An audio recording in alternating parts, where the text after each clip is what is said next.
नमस्कार दोस्तों, मैं हूँ राज और आप देख रहे हैं हाईवे 33। दोस्तों, आज की कहानी मैं जो आपको बताने जा रहा हूँ ना, वो राजस्थान की है। ये कहानी की शुरुआत एक रोड के किनारा एक चाय की दुकान पर रात को हुई। दोस्तों, पिछले महीने यानी 28 सितंबर को हम दिल्ली से निकले थे अपने छोटे से परिवार के साथ में, अपनी ही कार से। हम ज़्यादातर अपने कार से ही सफ़र करते हैं और हमारा ये यात्रा था राजस्थान का। पहले हम करनी माता के मंदिर जाना चाहते थे उदयपुर में। अब उसके बाद हम जाना चाहते थे आगे के सफ़र में। हमारा जो आखिरी मंजिल था, जहाँ से हम लौटना चाहते थे, वो था माउंट आबू। माउंट आबू से लौटते वक्त हम जाना चाहते थे ब्रह्मा जी के मंदिर यानी पुष्कर धाम। लेकिन मेरी आदत है शुरू से ही, मैं ज़्यादातर अपनी ही गाड़ी से बाई रोड जाना पसंद करता हूँ। उससे मुझे कुछ फ़ायदा मिलता है। मैं ट्रक वाले के ढाबे पर रुक जाता हूँ। वहाँ पर ट्रक वाले रात को रुके रहती हैं, उनसे मैं बातचीत करता हूँ और कुछ कहानियाँ मैं लेने की कोशिश करता हूँ। कई बार मैं इसमें सफल भी हो जाता हूँ और कई बार नहीं होता। लोग बताना चाहते थे, लेकिन जब मैं बताता हूँ कि मैं एक यूट्यूबर हूँ, ये कहानियाँ आपको मैं डालूँगा, तब वो मना कर दे कि नहीं भैया, रहने देना रहने देना। डर जाते हैं आज भी लोग, ना जाने क्यों। अब मैं समझाता हूँ कि भाई, आप अपना नाम छिपा लो, मैं छिपा दूँगा, अब तो कहानी बता दो। और तब कई लोग बताना शुरू करते हैं। ऐसे ही कुछ कहानियाँ मुझे उस सफ़र में मिली है, जिसको मैं एक एक करके आपको सुनाऊँगा। पहला जो मैं कहानी सुनाने जा रहा हूँ ना, एक चाय की टपरी से स्टार्ट होती है। जब मैं उदयपुर से निकल चुका था माउंट आबू के, अब मैं पहुँचना चाहता था। शाम हो गई थी, धुंधलका अब होने वाला था और मुझे थोड़ा गाड़ी को अब रेस्ट भी देना था। चाय की तलब भी लगी हुई थी। आसपास में पहाड़ी क्षेत्र था, जंगल थे, और एक चाय की टपरी देखता हूँ ना, तो अपने आप पर अब एक तरह से रोक नहीं पाता हूँ, ब्रेक लगा देता हूँ गाड़ी का। अब हमारे परिवार के लोग कहते हैं यहाँ तो कोई होटल भी नहीं है, कोई ढाबा भी नहीं है। और तब मैं कहने लगा, देखो सामने एक चाय की टपरी दिख रही है ना, हम वहाँ चलते हैं, आज की चाय वहाँ की पीते हैं। और देखना, चाय बहुत ही बढ़िया मिलेगा, अच्छे होटलों से भी बढ़िया चाय वो मुझे पिलाएगा, मुझे उम्मीद है। इसके बाद हम वहाँ जाते हैं। बाकी में जब मैं उससे बातचीत करता हूँ, चाय के लिए ऑर्डर करता हूँ, आज जब चाय बना के देता है ना, तो दिल खुश हो जाता है। जो भी हमारे परिवार के सदस्य थे वो मान जाते हैं कि वाकई चाय गजब का था। अब इसके बाद मैं शुरू हो जाता हूँ, पूछता हूँ कि भाई आप इतने अब इस जगह पर जहाँ पर कोई है नहीं, दूर दूर तक कोई दिखाई नहीं दे रहा है, इस जंगल झर में आप कितने दिन से यहाँ पर दुकान चला रहे हो? हाँ, तब कहने लगा कि देखिए, ये दुकान तो काफ़ी है, मेरे पहले पापा चलाया करते थे, हाँ इसके बाद मैं चलाता हूँ। एक तरह से हमारी जीविका का साधन है। मैं अपने मूल बात पर आ जाता हूँ कि आप इस जगह पर रात में भी रहते हैं? हाँ, तब कहने लगा हाँ, मैं रात में ही रुकता हूँ। मैं पूछा कि आपको डर वर नहीं लगता है कि रात में जंगल झर है, पहाड़ी है, सड़कें सुनसान हो जाती है, तो कोई भूत प्रेत आपको दिखाई नहीं देता? हंसने लगा ज़ोर से। मैं उसका हंसी का मतलब समझ नहीं पाया। मैंने बोला भाई, इसमें मैंने कौन सा मजाक कर दिया कि हाँ पर हंसने लगे? कभी भूत प्रेत का आपने दर्शन किया है? तब वो जो कहानी बताता है ना, मैं शुरू से शुरुआत करता हूँ। ये चाय वाले का नाम था विजय। इनके साथ में जो घटना घटी थी ना, साल 2013 की बात है, यानी लगभग 12 साल पुरानी बात है। ये जो चाय की टपरी थी, यहाँ पर चाय बनाते थे, कुछ पान बीड़ी सिगरेट वगैरह की ये सब दुकानें थी, चिप्स वगैरह ये सब रखे हुए थे, छोटे मोटे आइटम, और उसी से उनकी आय होती थी, बिक्री होती थी, तो 2 पैसा अब उनके पास में आता था। लेकिन उनके पिताजी का तबीयत खराब होने लगा, तो चाय की दुकान संभाल नहीं पा रहे थे। और तब विजय बाकी जो काम करते थे मेहनत मजदूरी को छोड़ करके अब इस काम में लग गए। अब यहाँ पर भी उनको आमदनी होने लगी, तो चलो अच्छा हुआ, अब ज़्यादा मेहनत का काम नहीं था, लेकिन टाइम ज़्यादा इसमें खर्च होता था। सुबह से लेकर के देर रात तक जगे रहना, कोई ना कोई कार वाला रुक लेता था, कोई ट्रक वाला रुक जाता था, कि भैया पान बीड़ी दे दो। पान बीड़ी आता था तो चाय भी पीता था, कुछ और भी सामान खरीद लेता था, तो थोड़ा मुनाफा तो हो ही जाता था। दिल लगा रहता था विजय का। विजय कहते हैं कि ऐसे ही एक रात में अब करीब 11 बजे मैं सो गया था और एक ट्रक वाला आकर के रुकता है, मुझसे पान बीड़ी का एक तरह से मांगता है। हाँ, मैं उसको दे देता हूँ और उसके बाद मेरी नींद लगती नहीं है। मैं सोया तो हूँ ज़रूर खाट पर, लेकिन मुझे नींद नहीं आ रही है। बस थोड़ी ही देर के बाद में मुझे एक लड़की आती हुई सामने की रोड पार करती हुई, हाँ, कभी वो दिखती थी और कभी नहीं दिखती थी। देखने में बड़े परिवार घर के लग रही थी, सफ़ेद रंग का ड्रेस पहन रखी थी। और जब मैं उसको देखता हूँ ना, मुझे लगा कि कोई टूरिस्ट का गाड़ी आके रुकी है और शायद बस होगा चाहे कोई कार होगा, उसी में से लड़की उतर के आई है। शायद बाथरूम वगैरह जाना चाहती है। अब वहाँ कोई बाथरूम तो बना नहीं था, तो जंगल झर के पीछे ही लोग बैठ जाया करते थे। मुझे तो यही लगा। मैं समझ नहीं पाया, उसको देखने के बाद भी समझ नहीं पाया। अब मुझे लगा कि वो कभी कभी नहीं दिखती थी ना, तो मेरी आंखों में कुछ दिक्कत, पानी आ गया था, इसलिए ऐसा हो रहा है। मैं समझ नहीं पाया था कि वो कोई भूत प्रेत, कोई आत्मा या कोई तीसरी शक्ति भी हो सकती है। मैं ध्यान नहीं दिया। इन चीज़ों पर मैं यकीन करता ही नहीं था, लेकिन मेरे पिता यकीन करते थे। वो मुझे कहते थे कि देख, उस रोड पर कभी कभी आत्माएं घूमती रहती थी। तब मैं हंसता था उन पर। अब मेरी बात को अब एक तरह से भड़क जाते थे। कहते थे कि मेरी बात मान के रख, यहाँ पर कभी कभी जो आत्माएं हैं ना, अब इस रोड के आसपास वो गुजरती भी है। कभी कभी तो हमारी दुकान के बगल में जो नीचे रास्ता जा रहा है ढलान की तरफ, उसमें गुजरती है। कभी ऐसी कोई मिल जाए ना, तो उनसे आंखें मत मिलाना, ना उनसे टोकना, ना बातचीत करने की कोशिश करना। और उसके बाद एक माला भी दिए थे, ये माला अपने पास में रख, गले में डाल कर रख, इससे भूत प्रेत तेरे पास में आकर चिपकेंगे नहीं और ना तेरे को सताएंगे। लेकिन मैं इन बातों का परवाह करता नहीं था। नया खून था, नया जोश था, बस अपने आप में मस्त रहना। आज जब उस लड़की को मैं देखता हूँ ना, मुझे लगा कोई टूरिस्ट की गाड़ी आगे रुकी होगी, बाथरूम करने के लिए सब बच्चे उतरे होंगे, मुझे क्या करना है। लेकिन जब वो मेरी दुकान पर आ जाती है, और उस टाइम मेरा दुकान में अंधेरा होता है, जो रोशनी थी मैं बंद कर रखा था। अब जो लोग परमानेंट ग्राहक थे, उनको तो पता था कि यहाँ पर रात भर दुकान खुली रहती है, पान बीड़ी मिलता रहता है, तो वो तो आकर अब मुझे जगह भी दिया करते थे। और उनको मालूम था मैं रोशनी करना उचित नहीं समझाता, और मैं अंधेरे में अपनी चारपाई पर लेटा हुआ था। वो लड़की मेरे दुकान के सामने आकर खड़ी हो जाती है, पूरा घूर कर देखती है, ना जाने क्या ढूंढ रही थी। जब उसको कुछ समझ में नहीं आता है ना, उसको लगा कि इस दुकान में कोई है ही नहीं। और तब वो जिस रास्ते में ढलान था, और उस ढलान से उतरने लगती है। मैं उस टाइम कुछ ना उसके पीछे उठा भागा, ना मैं उससे कोई बातचीत करने की कोशिश किया। मुझे लगा कि ये टूरिस्ट बस की है और हमें क्या करना भाई, कहीं ये लोग नाराज़ हो जाएंगे तो दिक्कत परेशानी हो जाएगी। मैं टोका ही नहीं। लेकिन वो नीचे चली जाती है ना, इसके बाद वो लौट के नहीं आती है। आधा घंटा बीतता है, पौन घंटा बीतता है, और उसके बाद वो मुझे दोबारा ऊपर कभी आते हुए दिखाई नहीं देती है। पहली रात तो मैंने ये देखा था, जब पहली बार उस लड़की को देखा था तो बस इतना ही बात हुआ था। उससे मैंने कोई बातचीत नहीं की, ना उसके साथ में अब कोई अड़ंगा डाला, ना मैं अपने बिस्तर से उठा। मैं उस बात को सुबह होते ही भूल गया कि हमें क्या करना है। कोई टूरिस्ट होगा, बस रुकी होगी आगे में, आ गई होगी भटक करके, फिर चली गई होगी, मुझे क्या करना है। अब एक हफ्ते के बाद में दोबारा वही सीन मेरे सामने में क्रिएट होता है। वो भी रात के करीब 11 बजा हुआ था। हाँ, मैं नींद में था, मैं नींद में सो रहा था।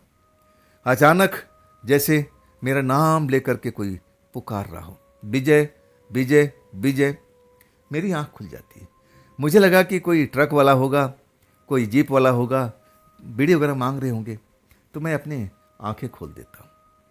अब वाकई में एक जीप वाला मुझे आवाज़ दे रहा था, विजय सो गए क्या यार, कब से मैं तुम्हें आवाज़ दे रहा हूँ, लाओ जरा बीड़ी का बंडल दे दो, ये भी दे दो। अब मैं अनमने भाव से उठता हूँ। बड़ा दुख तकलीफ होता है उस टाइम, सोने के बाद में जागना, फिर जल्दी से नींद नहीं लगता है। लेकिन करें तो क्या करें, हम गरीब परिवार से थे, अगर इस सामान को बिक्री नहीं करते तो पैसा भी नहीं आता। मैं सामान दे देता हूँ।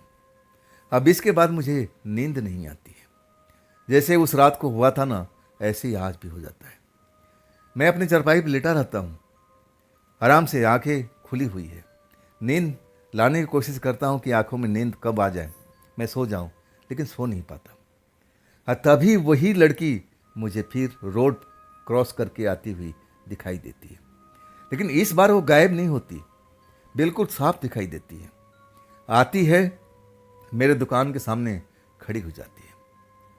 हाँ, मैं सच कहूँ ना कि आज मैं उससे बात करने का मूड में था। मैं जानना चाहता था कि आखिर ये है कौन। यहाँ तो कोई बस रुकी नहीं टूरिस्ट की, ना कोई और साधन रुका, तो आखिर ये लड़की आई कहाँ से, और वो भी रात के 11 बजे। मैं अभी तक चारपाई पर लेटा हुआ था। वो आकर जैसे पहले मेरे दुकान पर सामने खड़ी हो गई। आप पूरा अंधेरे में देखने की कोशिश कर रही कि इस दुकान में कोई है या नहीं है। और उससे पहले वो कुछ बोलती, और तब तक मैं ही बोल पड़ा, मैडम आपको कुछ चाहिए क्या, कुछ खाने पीने का। जैसे ही मेरी आवाज़ सुनती है ना, तो 2 कदम पीछे हट जाती है। वाकई में मुझे लगा नहीं कि वो कोई भूत प्रेत हो सकती है। बिल्कुल इंसान की तरह मुझे साफ दिखाई दे रही है। मैं उठ करके बैठ गया। मैं देखा कि मैंने उसको डरा दिया। वाकई में वो डर करके 2 कदम पीछे हट गई थी। उसको लगा नहीं था कि मैं यहाँ पर हो सकता हूँ, शायद इसलिए डर गई आवाज़ सुन करके। तब मैं कहता, अरे मैडम डरिए मत, डरिए मत, मैं आपको डराने की कोशिश नहीं कर रहा हूँ, क्या चाहिए आपको। लेकिन वो बस मेरी तरफ घूर घूर कर देख रही थी और कुछ बोल नहीं रही थी। मैं दुकान के अंदर ही था, दुकान से बाहर नहीं निकला था, और वो दुकान के 2 कदम की दूरी पर बाहर खड़ी थी, अपनी बड़ी बड़ी आंखों से मुझे घूर रही थी। मैं दोबारा उससे बोलता हूँ कि कुछ चाहिए क्या मैडम आप, इतनी रात में आप, कोई साधन तो रुका हुआ दिखाई नहीं दे रहा है, तो आज आप आई कहाँ से। जब मैं ये सवाल करता हूँ ना, वो लड़की 2 बार तो मुझे ऐसे देखती है, आंखें मलका के, और फिर उसी जगह से जहाँ नीचे उतरी थी, मैं उसको देखा था। मेरे दुकान के बगल में ही रास्ता था जो नीचे उतरता था, उसी रास्ते में दौड़ पड़ी। देखते ही देखते जब तक मैं दुकान के बाहर निकलता बाहर, और वो गायब हो चुकी थी। मैं वहाँ पर गया जहाँ से रास्ता ढलान था, नीचे उतर रहा था, कहीं पर मुझे नज़र नहीं आई। और तब मैं सोचने पर विवश हो गया कि आखिर ये कौन हो सकती है। क्या आसपास की कहीं रहने वाली लोकल लड़की है, या फिर कहीं से आ रही थी, कोई सवारी उसको उतारी थी, और फिर पैदल अब अपने घर की तरफ जा रही हो। क्योंकि पीछे में नीचे में अब छोटे छोटे गांव भी जो थे, किसी गांव के हो सकती है, शहर में रहती होगी, पढ़ती होगी, और लेट नाइट आई होगी। मुझे यही लगा। मैं भूत प्रेत पर जरा भी संदेह नहीं किया। फिर 1 हफ्ते के बाद वही नज़ारा मेरे सामने में फिर आकर के खड़ा हो जाता है। वही लड़की मेरे दुकान के सामने आकर के खड़ी हो जाती है। मैं उस रात भी जगा हुआ था। ऐसे ही कोई ग्राहक आया था। मेरे में यही आदत थी कि एक बार मैं जग जाता था ना, तो जल्दी मुझे नींद नहीं आती थी। ये कहानी मैं अब शॉर्टकट में बताने की कोशिश कर रहा हूँ, नहीं तो ये कहानी बहुत लंबा खींच जाएगा। जब मैं उस लड़की को देखता हूँ ना, फिर मैं बाहर निकल आता हूँ। अब पूछता हूँ कि मैडम आप इस जगह से नीचे उतर के पिछले हफ्ते आप चली गई थी, आप हैं कौन। जब मैं उस लड़की के नज़दीक पहुँचता हूँ ना, तो फिर वो 2 कदम पीछे हट जाती है, मतलब मुझसे फासला बना के रखना चाहती है।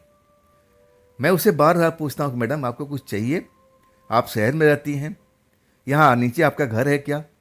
बोलती कुछ भी नहीं, और मैं ज़्यादा उससे उलझ भी नहीं सकता था। लड़की जात थी और ऊपर से जवान थी। मैं बदतमीजी ऐसा कभी करने की कोशिश भी नहीं किया था, और मैं ऐसा था भी नहीं। मैं अपने एक सीमा रेखा में था। जब वो लड़की मुझसे बात करना नहीं चाहती, तो मैं भी अब चुप हो गया। लड़की बार बार पीछे मुड़ के देख रही थी, सड़क की तरफ में इधर उधर देख रही थी, जैसे किसी का इंतजार कर रही हो, और कभी कभी मेरी तरफ मुड़ के देख लेती थी। अब मैं उससे बात करना बिल्कुल उचित नहीं समझा।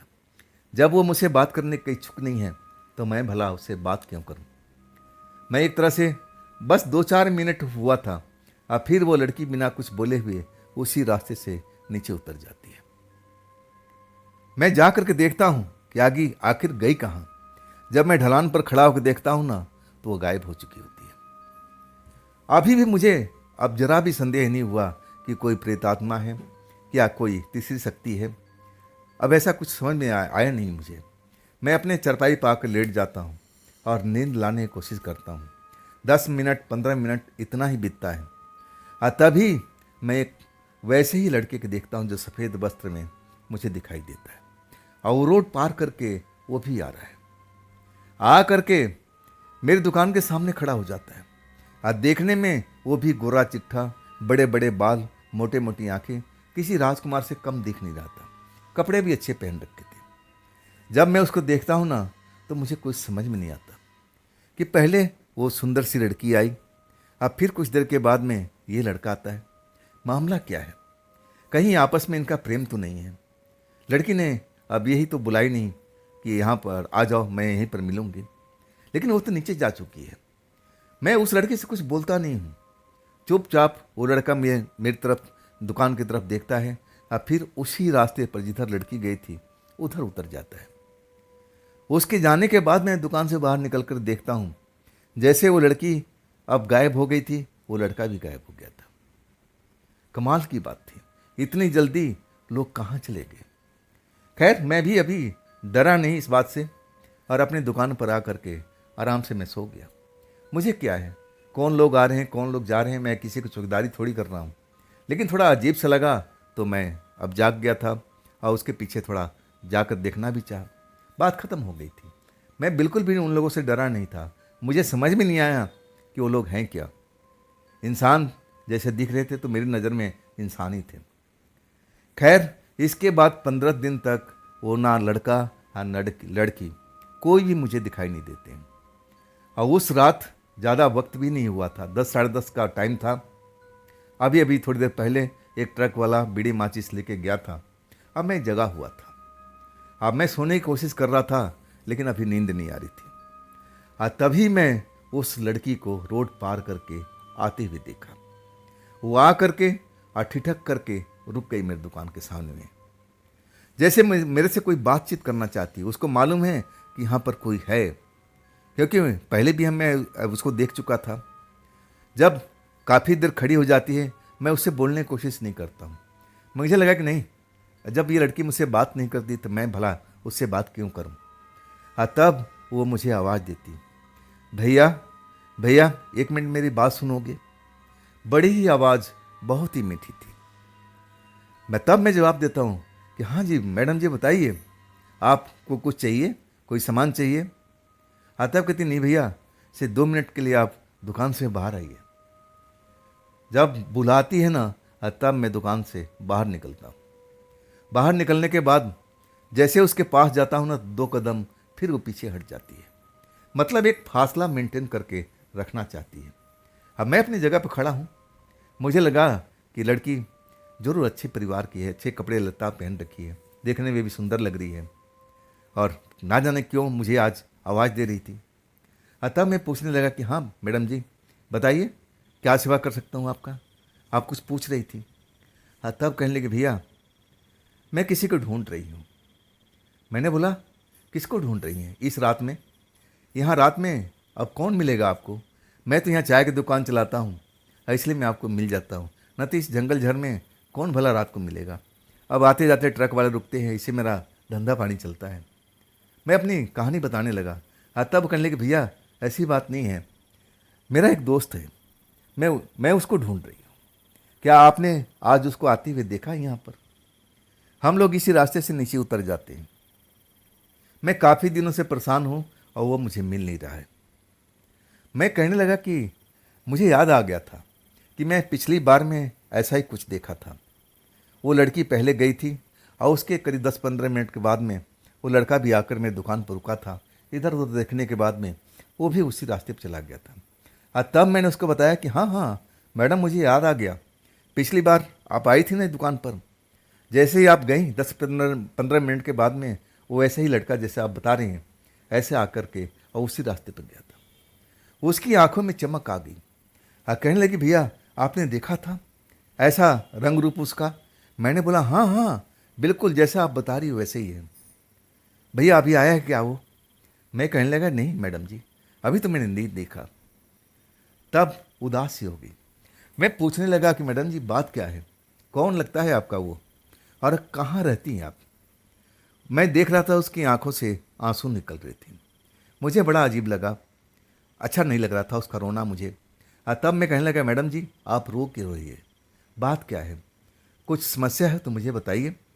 अगर वो लड़का देखता है तो मैं उसको रोकूंगा, समझाऊंगा, बात करूंगा। क्या आपका दोस्त है? क्या आपसे अब उसकी दोस्ती रूठ गई है, टूट गई है? तब वो लड़की कहने लगी हाँ कुछ ऐसा ही है। वो लड़का काफ़ी दिनों से मुझे मिल नहीं रहा है। अब मैं उसको ना जाने कहाँ कहाँ ढूंढती रहती हूँ।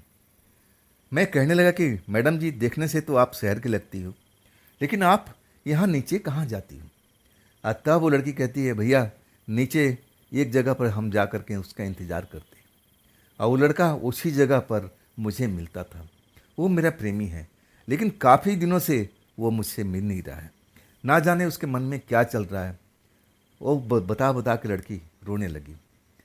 मैं अब एक तरह से अब इतना तो जान चुका था कि लड़की इस क्षेत्र की नहीं है। ये लोग मिलने के लिए नीचे में कोई स्थान होगा, वहाँ आ कर के अपना प्यार बार करते होंगे, रात गुजारते होंगे, ऐसा ही मुझे लगा। देखने में पढ़े लिखे इंसान लग रहे थे, कपड़े लत्ते जो थे अच्छे पहन रखे थे। तो मैं अब थोड़ा विशेष जानकारी लेने की कोशिश करने लगा। मैं कहने लगा मैडम जी ये सब कब से चल रहा है? आप ये जंगल में आते हैं रात के टाइम में, आपको डर नहीं लगता? लेकिन वो कुछ जवाब नहीं दे रही थी। अब इसके बाद में शायद वो कुछ बताना नहीं चाहती थी अपने बारे में ज़्यादातर। और कहने लगी कि भैया मैं नीचे जा रही हूँ, जब वो लड़का आपको दिख जाए ना तो उसको बोल देना कि मैं उसका नीचे इंतज़ार कर रही हूँ। इतना तो कर लोगे आप ना? अतः मैं बोला हाँ हाँ बेशक कर लूँगा। आप फिर कोई सवाल ना जवाब। वो लड़की तेज़ी से नीचे की तरफ उतर जाती है। मैं जाता हूँ और उस रात भी जो देखता हूँ ना, हजम नहीं हो पाता। कहाँ गायब हो गई भाई? 1 सेकंड के अंदर में जैसे हवा में गायब हो गई। मुझे नीचे के पगडंडी पर जाती हुई दिखाई नहीं दे रही है। और सच कहूँ ना कि अभी तक मेरे मन में कोई डर, कोई भय ऐसा कुछ लग ही नहीं रहा था। देखने से मुझे प्रतीत नहीं हुआ कि वो लोग कोई प्रेतात्मा हो सकते हैं, कोई दूसरी शक्ति, तीसरी शक्ति, अब न जाने क्या हो सकते हैं। मुझे कुछ भी मालूम नहीं था। अब मैं सोचने लगा कि देखो इतनी सुंदर लड़की है, ये शहर में रहने वाली हैं, और इतनी दूर शहर से इस जंगल में यहाँ आकर के ये क्यों मिलती हैं? वो तो अपने किसी होटल में भी जा सकती हैं, कहीं शहर में अच्छे अच्छे जगह हैं वहाँ पर भी जाके मिल सकती हैं। ये लोग यहाँ पर क्यों आते हैं? यही सब मैं उधेड़बिन में लगा हुआ था। और कुछ देर के बाद में वही लड़का को मैं रोड पार करते हुए देखा, और आ करके मेरे दुकान के सामने, मैं तो अंधेरे में था और वो चांद की रोशनी पड़ रही थी तो उसका वस्त्र भी चमक रहा था और मैं उसका देख भी रहा था। पूरा उजाले में था, चांद की रोशनी में मैंने उसको देख लिया और वो लड़का आकर के खड़ा हो गया। अब इधर उधर देख रहा था जैसे अपनी प्रेमिका की तलाश कर रहा। जब मैं समझ गया कि ये तो वही लड़का है जिसके बारे में लड़की ने बात किया है, तब मैं दुकान से निकल करके बाहर आ जाता हूँ। और जैसे बाहर आता हूँ ना, लड़का जैसे लड़की 2 कदम पीछे हो जाती है ना, वो भी 2 कदम पीछे हो जाता है।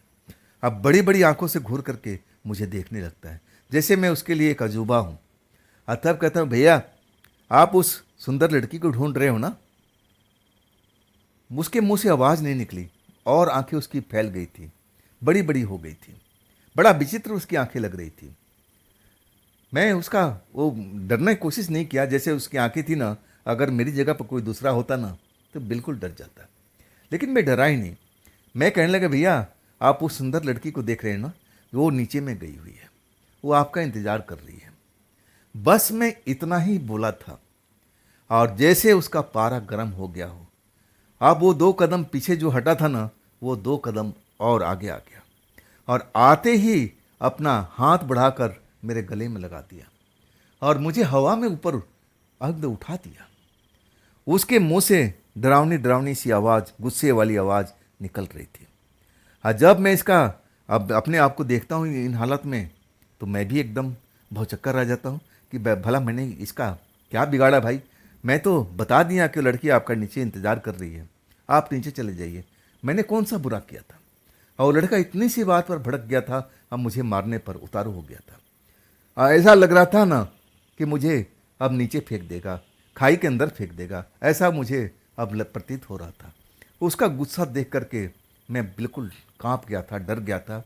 मुझे लगा कि है क्या भाई, देखने में अदना सा इंसान लग रहा था, सुंदर जरूर था, लेकिन मैं भी शक्तिशाली था। और मुझे अब हवा के माफिक, तिनके के माफिक अपने हाथों पर एक हाथ पर उठा रखा था। समझ में नहीं आ रहा था कि इसमें इतनी शक्ति क्यों है। और उसका इरादा जैसे मुझे खाई में फेंकने का ही था। ना जाने किस बात पर खपा था, उस लड़की से या मुझे टोकने से, मुझे समझ में नहीं आता। अब वाकई में वो मुझे मारने के भरपूर कोशिश किया। एक बार मुझे नीचे उतार करके गला भींचना चाहा। मैं बहुत लड़ने की कोशिश किया, बचाव किया, और उसी वक्त फिर वो मुझे दोनों हाथ से ऊपर उठा लिया था। उसका इरादा खाई में फेंकने का था। और तभी वो लड़की चीखती हुई, छोड़ दो इसको, छोड़ दो इसको, इसको मैंने ही बोला था, इसको मैंने ही बोला था। जैसे ही लड़की बोलती है ना, वो मुझे ज़मीन पर पटक देता है। आप फिर उस खाई की तरफ जिधर वो लड़की आई थी, और उधर ही भाग लेता है। और वो लड़की मेरे पास में, जहाँ मैं गिरा पड़ा था, और वो खड़ी कह रही थी, भैया मुझे माफ़ कर दीजिए, मुझे माफ़ कर दीजिए, आपको ज़्यादा चोट तो नहीं लगी, ज़्यादा चोट तो नहीं लगी। वो लड़की मुझे सहारा दे करके खड़ा करती है, कहती है, भैया वो बहुत ज़्यादा गुस्से वाला है, बहुत ज़्यादा गुस्से वाला है। उसको लगा कि आप मेरे कहीं प्रेमी तो नहीं हो। वो बहुत ज़्यादा गुस्से में हो गया था आपको देख करके। आखिरकार मैं अपने होश में आता हूँ।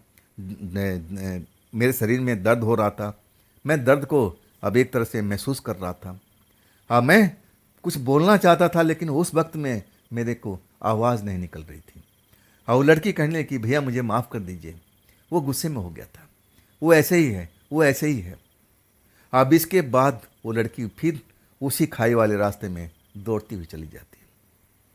सच कहूँ ना, पहली बार मुझे एहसास हुआ कि ये दोनों के दोनों इंसान तो हो ही नहीं सकते थे। ये ना जाने कौन थे, कोई अब दूसरी शक्ति, कुछ और। मुझे तो कुछ समझ में नहीं आया। ना तो ये शैतान थे। शैतान तो मेरे पिताजी कहते थे कि उनका डरावना रूप होता है। जो प्रेत होते हैं उनका अलग ही रूप मेरे पिताजी वर्णन करते हैं। चुड़ैल तो हो नहीं सकती थी, और वो कोई प्रेतात्मा था ही नहीं। तो क्या थे ये लोग? ये जो बात है ना, मैं भूल नहीं पाता। और उसके बाद मैं सुबह में अपने घर जाता हूँ, अपने पिताजी को सारी बात बताता हूँ। और तब पिताजी सोचने में विवश हो जाते हैं और कहते हैं कि तुम्हें उनके मामले में पढ़ने की क्या ज़रूरत थी, तुम उनको टोका टाकी क्यों किया?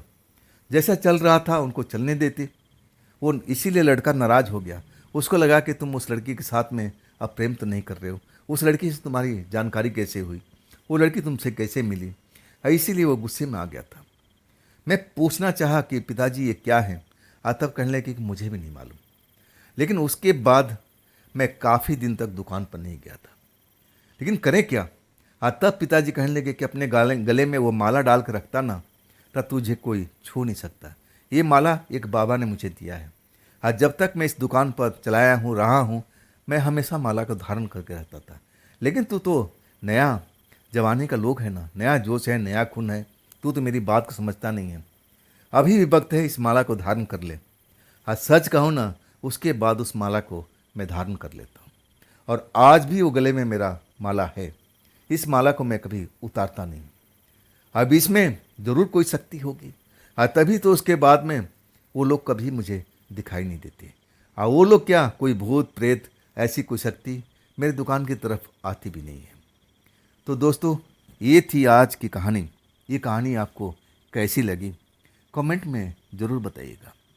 अगर आपके पास भी ऐसी कोई घटना है जो आप मुझे बताना चाहते हो, तो आप मुझे इंस्टाग्राम पर, मेरे व्हाट्सएप नंबर पर, मेरी मेल आईडी पर आप ज़रूर भेजिएगा। अगर आपको जानकारी हो कि ये दोनों लोग, ये लड़का और लड़की कौन हो सकते हैं, तो कमेंट में उत्तर ज़रूर दीजिएगा। मुझे आपकी कमेंट का इंतज़ार रहेगा। दोस्तों, ये भी चैनल आप ही का है, तो इसको भी अपना प्यार दीजिए, लाइक कीजिए, सब्सक्राइब कीजिए, शेयर कीजिए अपने दोस्तों को, और हाई वाला बटन तो ज़रूर दबाइएगा। फिर हम मिलते हैं अगले दिन इसी चैनल पर, इसी टाइम पर। आप लोग अपना ख्याल रखिएगा। नमस्कार।